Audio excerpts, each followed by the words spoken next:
The views expressed on the Nova Society are those of the panelists and guests and do not necessarily reflect the views or opinions of the Phoenix Research Institute or any institution which any panel member is associated. Reproduction or dissemination, other than for the purpose of education or information without the express written permission of the Phoenix Research Institute or Nova Society Media, is strictly prohibited. Welcome to the fourth season of the Nova Society.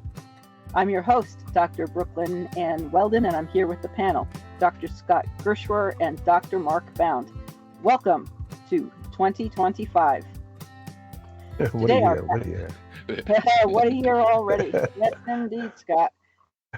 Oh, boy. Here we go. Today, our panel will be answering listener emails. Our first question, comes from David, who lives in Queens, New York. This is a fun question. David asks, okay, what's up with the Mets and Pete Alonzo? I know Scott wants Pete back and Mark is on the fence. Will Pete sign with the Mets? And if so, what is your prediction for money and time? And if not, where do you think Pete will land? Go ahead, Scott. You're the Pete Alonzo. I like Pete Alonzo. I want him back. I think I read today that Bregman is going to be signing elsewhere. And that means that plan to move Vientos over to first base and have Bregman be the new, other big star on the offense is probably not going to work out if that turns out to be the case. I want Pete back. I think that he, granted he didn't have his best year last year, but I think that the addition of Juan Soto with the team more or less that they had last year is a good team, a really good team. And I understand what they're doing with the pitching.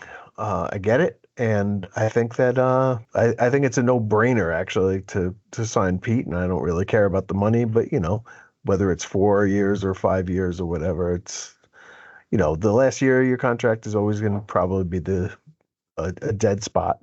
But he's still young enough to be productive, and I hope they sign him. Yeah, and I'm sure that Uncle Steve Cohen is very happy that you said you don't care about the money because it's not your money. So that's always very helpful. I would have liked to see Bregman. I have to admit, I was really more looking forward to seeing Bregman. He's a more multi-dimensional player than Pete is. I think Pete's great. I really do. However, he's one-dimensional, kind of an average first baseman. I mean, he's worked a lot on that position. I think he's done a very good job working on it. But I mean, there are a lot of better first basemen out there. I don't think the money is as big an issue as the time. When the Mets offered the 3 years, $90 million, Pete should have jumped on it. He's 30 years old. He really should have jumped on it because I think the Mets really do have their eye out on Vladdy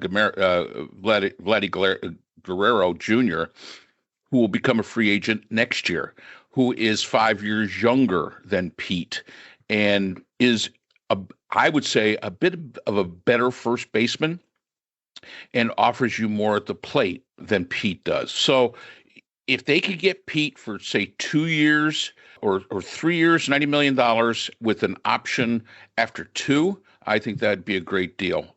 I think Pete really was making the expectation he was going to get, really, really big money. And he's not Soto. He's not as multidimensional as Soto is. He strikes out a lot. He does not take the amount of walks you would expect from a power hitter. He is a little below average as a fielder. So he does bring a lot. I like him. I think he's good for the team, but I think there are better options out there. I would have, and I agree with you, Scott. I think I know what they're trying to do with the pitching. The question will be, is that reliever that they're bringing over that was with the Yankees to try to turn him into a starter like Seth Lugo, which I think is a huge mistake that they made letting Seth Lugo go. They should have really let him start.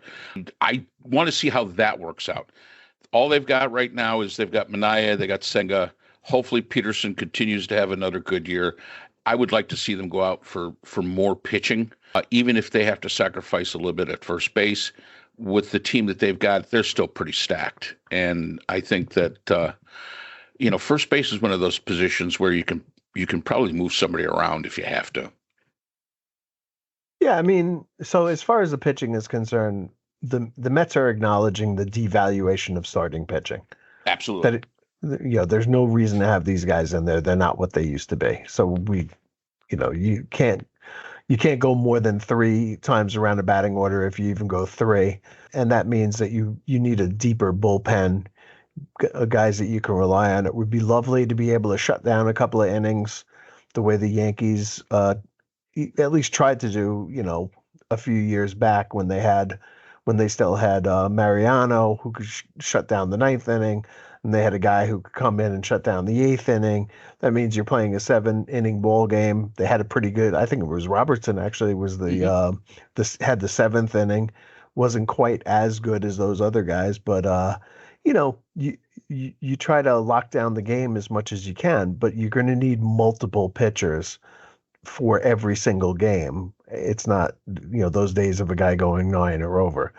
And and so, the emphasis becomes on how good your bullpen is and how deep it is, and then what your fielders can do. And, the idea of moving Vientos to first base is a little bit attractive in that he really cost them a couple of playoff games last year playing third base, where he couldn't get the ball out of his glove and throw to first base in time. So he's not a great fielder for third base. Bregman certainly would be an upgrade there, but however it goes, I think they're moving in the right direction. You are correct. It's not my money. I'm pretty sure it's not really his money either at this point. It's like it's just kind of money doesn't belong to anybody. It just is meant to be moved from one place to another. I think that's a line from The Wire that Omar said. Money don't have owners. Yeah. So just please spend the money, get the team out there. Let's put together a little dynasty in Queens, and we'll all be so happy. And you will reap the reward, as anybody who's ever won a championship in New York knows. It lasts forever. Yep, it does. It does. And I agree with you with the philosophy of pitching today. There are no more Tom Seavers or Sandy Koufaxes or Carltons or any of those that were going to give you 9, 10 innings. They don't exist anymore. And it is a starting pitcher today. 4, if you get 5, you're doing pretty good. I think you get 6, that's a bonus. Anything beyond that, you're taking your chances. So let's say Clay Holmes is an effective pitcher for an inning. What difference if it makes it at the beginning of the game or the end of the game, right? Mm-hmm. Tampa Bay had that experiment a few years ago. I think they still do it from time to time, where they have a starter come in and pitch an inning, or an opener, I think they call it. Right. And the opener, pitches his inning and gets the team off, hopefully to a run or 2 lead, and then gives way to other people. It's a changing sport. Yep, no doubt about it. Although I have to admit, I am growing to like the pitch clock. I think the pitch clock was one of those things. There's a lot of people complaining about it, but I'll tell you, now Steve Traxel, if he was still pitching, would never have survived. He was 5 minutes in between pitches with him when he was with the Mets. But I also think that some of the older pitchers who the Mets had, like DeGrom, even though he's no Steve Traxel, still found it difficult to adjust to the idea of getting the ball to the plate that quickly. And so that cost some of the older guys, I think. Verlander, a whole bunch of them had like down years that year because they weren't used to the pitch clock. Right. But now they should be used to it. And now, when you think about, trades and things like that, the last thing about the Mets is when you think about DeGrom, when they originally let him go, there was the scream and the holler and the whole thing. How many games has he pitched for Texas exactly? Like not many. 2. In the past 2.5 years. So sometimes letting somebody go is a good thing as much as getting somebody in. So we'll see how it goes. Hopefully we've answered that. Everybody has an opinion, so I'm sure. So right, so, listen to that. Here was the second part of it. if he doesn't go with the Mets, where do you think he goes?